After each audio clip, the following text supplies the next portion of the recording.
Good morning बच्चों। आज हम पढ़ेंगे कक्षा 5वीं का पाठ 4 लोकप्रिय अमीर खुसरो। बच्चों, अमीर खुसरो एक प्रसिद्ध कवि होने के साथ साथ एक संगीतकार भी थे। ये हिंदी के, उर्दू और फारसी के प्रसिद्ध कवि माने जाते हैं।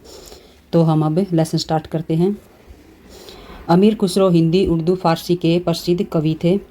उन्हें हिंदी भाषा और हिंदुस्तान से विशेष प्रेम था।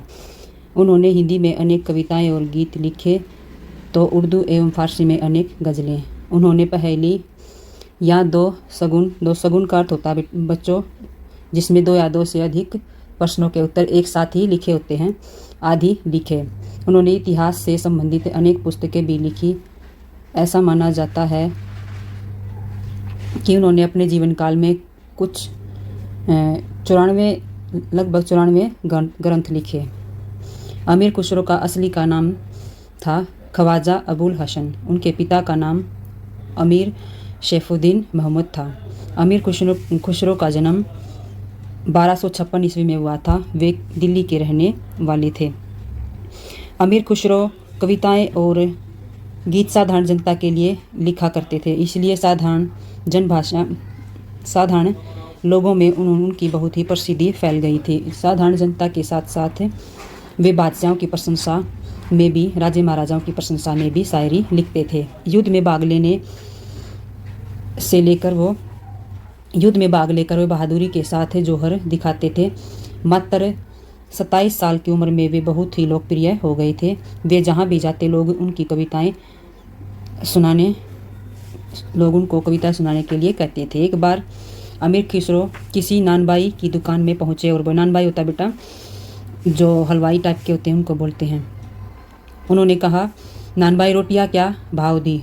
नानबाई मुस्कुराते हुए बोले, मैं तराजू के एक पलड़े पर रोटी रखता हूँ और ग्राहक से कह देता हूँ कि दूसरे पलड़े पर सोना डाल दें। सोने से अगर पलड़ा झुक जाए तो रोटी उसे दे देता हूँ। नानबाई का जवाब सुनकर खुसरो को बहुत ही आश्चर्य हुआ। वे बोले, यदि ग्राहक गरीब हो तो अमीर खुसरो के पास, तो मैं उसे कह देता कि अमीर खुसरो के पास जाओ या चले जाओ, वो उसे सोना दे देते हैं। नानबाई ने जवाब दिया।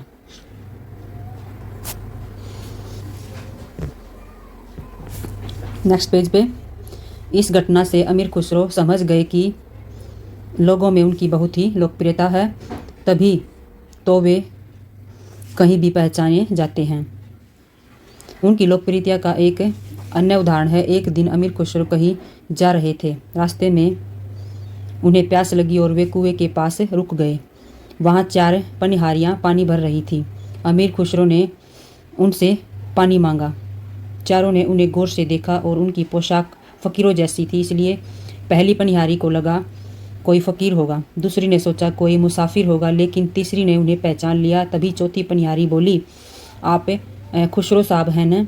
अमीर खुसरो साहब अपना परिचय छिपाना चाहते थे, लेकिन झूठ न बोलने के कारण उन्होंने हाँ कह दी और कहा, मैं बहुत प्यासा हूँ, जल्दी पानी पिलाओ। लेकिन पनिहारियों ने उनसे कविता सुनाने का आग्रह किया कि तुम कविता सुनाओ, फिर हम तुम्हें पानी पिलाएंगे।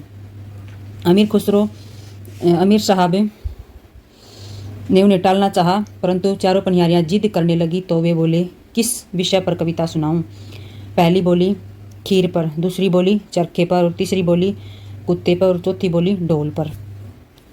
नेक्स्ट पेज पे, उनकी फरमाइशें सुनकर खुसरो साहब सोच में पड़ गए,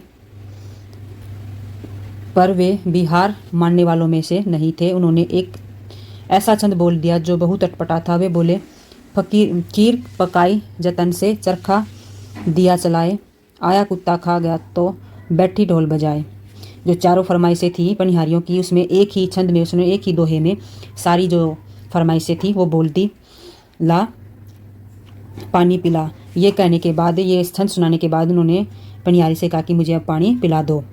एक ही कविता में चारों बातें सुनकर चारों पनिहारियाँ बहुत खुश हो गई। उनमें से एक ने खुसरो साहब को कुएं का मीठा पानी पिलाया और खुसरो साहब के गुजरने के 700 वर्ष के बाद भी उनकी रचनाएं ताज़ा हैं। उनकी रचनाएं ऐसे लगती हैं मानो अभी हाल में ही लिखी गई हों। खुसरो साहब ने मनोरंजन के लिए 2 शगुन भी लिखे थे, जैसे पंडित क्यों प्यासा, गधा उन्हें क्यों उदासा, लोटा न था, घर क्यों अंधियारा, फकीर क्यों बिगड़ा, दिया न था। जैसे दोनों के आंसर क्या थे, एक हैं, दोनों पर जो लाइनें हैं ब्लू कलर की, जैसे पंडित क्यों प्यासा, गधा क्यों उदासा। तो दोनों क्वेश्चनों का आंसर एक है, घर क्यों अंधियारा, फकीर क्यों बिगड़ा, जूता क्यों न पहना, समोसा क्यों न खाया, तला न था। तो खुसरो साहब ने अनेक सुंदर पहेलियों की रचना की और इन पहेलियों में खास बात यह है कि उनके उत्तर उन्हीं में छिपे रहते हैं। जैसे 20 का सिर काट दिया, ना मारा ना खून किया, सावन भादो बहुत चलत है, माँ फूस में थोरी, अमीर खुसरो यो कहे तू बुझ पहेली मोरी। खुसरो साहब की कुछ पहेलियाँ ऐसी भी कही हैं जिन्हें थोड़ा विचार करके आसानी से समझा जा सकता है। जैसे जल कर उपले जल में रहे, आंखों देखा खुसरो कहे, एक कहानी में कहूँ सुन ले मेरे पूत, बिना पैरों वह उड़ गया, बांध गले में सूत। एक थाल मोती से भरा, जिसके सिर पर ओढ़ा धरा, चारों ओर एक थाली फिरे, मोती उसमें से एक न गिरे। बहुमुखी प्रतिभा के धनी अमीर खुसरो की मृत्यु 1325 ईस्वी में हुई थी।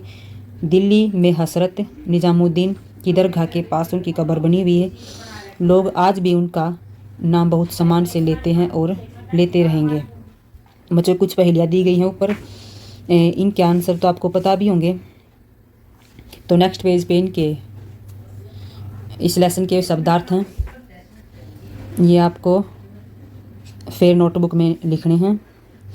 और नीचे जो एक्सरसाइज दी गई है मौखिक प्रश्न वाली, और ये उसके बाद है ये लिखित जिसका एक लाइन का आंसर है, उसके बाद टिक मार्क वाले क्वेश्चन हैं जो आपके नेक्स्ट पेज पे आंसर दिए हुए हैं। ये आपको फेयर नोटबुक में